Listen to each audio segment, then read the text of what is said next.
đấy vào đấy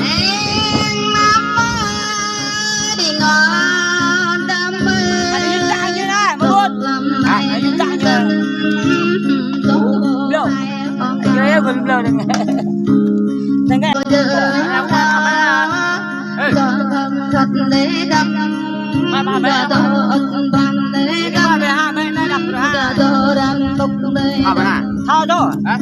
Đồ gì nhá. Thao, nhắc bay nó xong lắm. Thao bên đấy. Lấy vào thao cho. Vậy. Nó mày tâm đi. Có ta giặc lấy đâm. Có ta giặc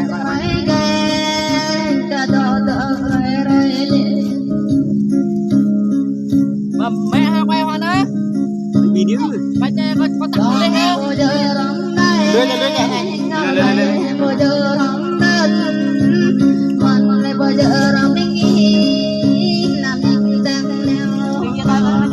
mình cho mày chọc lên cha chọc mắt à đi về cái này nhiêu ấy rồi chọc này chọc cái này có ai nhiêu à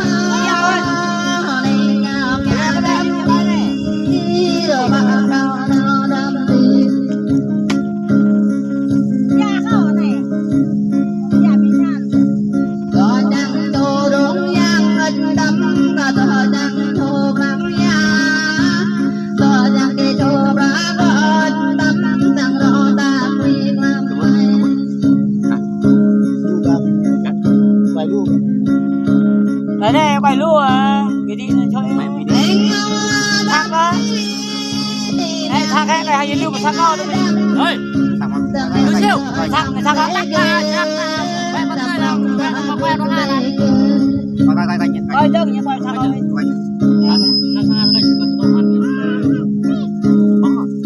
quay nước năm đưa đưa để đâm thì đưa năm đưa đưa để đâm thay qua thay rồi dạ thang à về mình về ăn quý màu này què đức như cái đó làm cái nào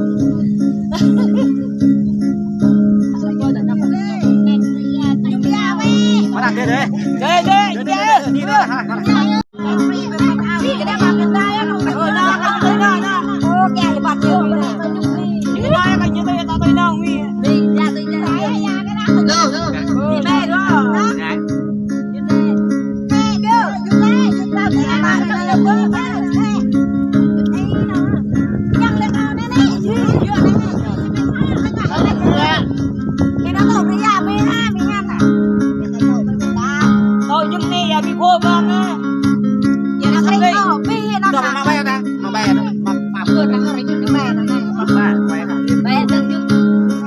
subscribe cho kênh Ghiền Mì Gõ để không bỏ lỡ những video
hấp dẫn.